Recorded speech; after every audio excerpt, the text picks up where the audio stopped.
Hi everyone and welcome to Ball Python Breeder UK. In today's video we're going to take a look at a question that comes up with a lot with regards to ball pythons, and that is, do ball pythons like tubs? Now first off, I'd like to say in my experience they really do like tubs. In fact they thrive. If I get a tricky feeder or if someone else has a tricky feeder, my go-to solution is to put them in a tub. And there's a few reasons for this.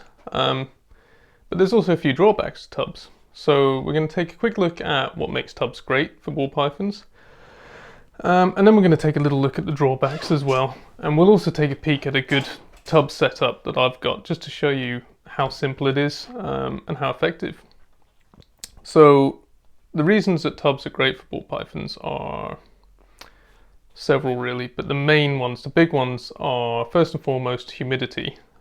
Tubs keep humidity easily without the need to get the substrate damp, which is a common issue that can contribute to problems like necrotic dermatitis.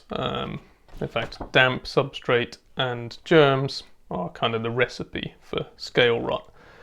But basically in a tub, if you put in just a few ventilation holes on either side, it'll generally keep it at a nice humidity level, and you get that kind of 65% humidity sweet spot where the snakes feel comfortable, their scales don't feel dry, they shed easily, you don't get problems like retained eye caps and stuff like that.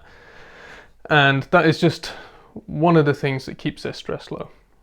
Bad sheds do cause stress. And on the kind of the stress subject, as we all know, any stressed ball python stops eating and becomes a headache for you.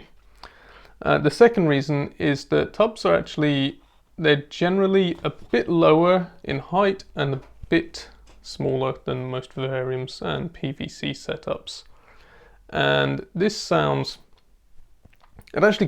quite mean really when you think about it, recommending smaller enclosures for an animal.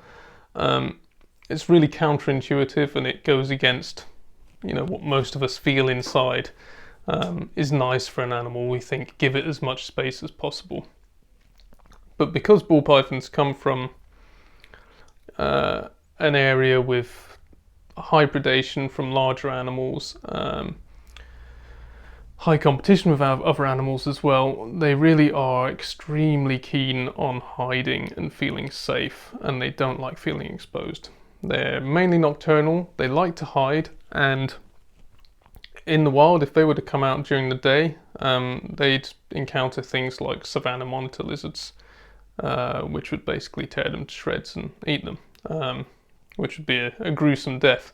So they've got this kind of built-in sense of fear when they know that you can view them, or they're in a big space and they might have a long way to go to get to another hiding place. So in a tub, that kind of gets rid of that feeling. They know that they're in somewhere small, secure. Their other hide, if they've got two hides, is just across the tub. They can come out, they feel safe. They know that they can get back into a hiding place, almost immediately. And you can achieve that with PVC vivariums and other setups, but it's not as easy. And another reason that it's not as easy is that tubs also tend to have opaque sides. And when the sides are opaque, that further reduces the impression the snake has that a predator can see it from outside the tub. Now, obviously in our homes there shouldn't be any ball python predators, but the snakes, they're not that smart. In fact, ball pythons aren't particularly smart even compared to other snakes. So they don't know that there isn't a savanna monitor in your house about to burst into the room and rip them to shreds. In fact, they're not even that smart compared to indigo snakes or cobras. They're a bit simple, but they've got their instincts, and as the owners we need to obey their instincts and make them feel as safe as possible. Last but not least, I find that tubs do retain warmth quite easily. They work well with heat pads. You can modify them and use them with heat lamps, but it really is easier to use heat pads with them.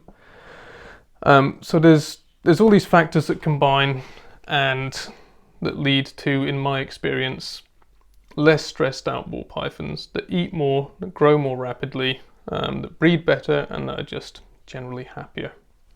You don't see them constantly patrolling the tub trying to escape, which is a behavior which indicates stress and anxiety, and coincidentally is something that you often see with ball pythons housed in vivariums.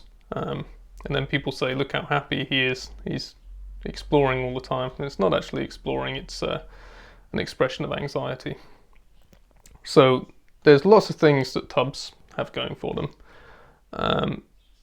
But there also is a few things that tubs don't have going for them. So first and foremost is that it's hard to find a tub that's big enough for a 4 foot or 5 foot female. And not all females get that big. I've got one that's only 3 foot. But when they get to 4 foot and above, it's hard to find a plastic tub big enough to make a suitable enclosure for them. And even in racks, all racks use plastic tubs, of course. But even in racks, the racks with tubs large enough for adult females like that are extremely expensive. There's kind of this myth that everyone keeps ball pythons in racks because it's cheap, but no, racks are really expensive. I've got a 5 tub V70 rack next to me, which cost me about, I can't remember, £550, maybe $700 US for 5 snakes. And I could get 5 vivariums for that much. So it's not just about cash. But yeah, getting big enough tubs for big adult females is difficult. But on the other hand, getting small ones for babies is really cheap and really easy. But of course, the other drawback to tubs is the fact that they don't make nice display enclosures. And, you know, it's never going to look nice, a tub setup. If you get a tub set up for your ball python, it's not going to be the centerpiece of your room. It really is for the snake's benefit, not for yours. If you want to use a nice big display enclosure, I suggest getting a display snake. Get a red-tailed rat snake or something like that. Something active, you know, that's going to be around a lot during the day. I was going to suggest a king cobra, but that's probably not the best idea for everyone. But yeah, a display enclosure goes with an active, preferably diurnal snake, and that's not ball pythons. So there is always that, but that's, you know, giving up on display enclosures in the long term. You'll see that that is kind of part of having ball pythons. So now we've gone over that, let's take a quick look at a tub setup I have, just to show you how simple it is to make one suitable for a young ball python. Okay, so in here we have a young yellow-belly piebald male called Snaky McSnakeface. And he's probably going to be in a sulk. Here he is. He's not going to be very active because he's in shed, so we're going to leave him in peace for most of this. But this really is a simple tub setup that I've just pulled out of my rack. You've got a hide on either side, 2 of the nice Exoterra hides that I like. You've got a little branch for a bit of climbing, you've got some plants to climb through, and a water bowl. And it looks cramped, it looks cluttered, but this is what they like. He's eating extremely well, he's growing fast, and he'll probably at this rate be breeding next winter. So about 9 months from now. And it doesn't need to be more complicated than this. This is what keeps them happy. And obviously underneath the tub, I've got a heat mat. Between the heat mat and the tub, I've got the probe for a pulse proportional thermostat. And also in there, I've got a digital thermometer probe. Obviously it's not meant to be at 82. It's got cool because I've just taken it out. But in this kind of setup, they shed well, they eat well, they grow well, and if you can scale it up to an appropriate size for an adult, then they go on to breed well, and that's what you're looking for, to see if an animal's happy or not. So, as we've just seen with Snaky's enclosure, tubs are really simple to set up. You can scale them, you can buy new tubs and adjust the size as your snake grows.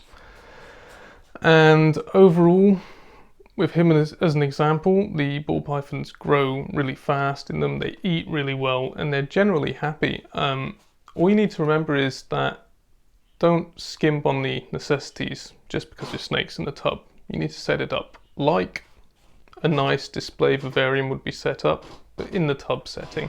So it still needs 2 hides, clean water bowl every few days, and for the babies preferably a few low branches and other obstacles so that they can explore. As they get older they get lazier, but with young ball pythons in particular I still recommend cluttering up the tub and making it a nice space to explore.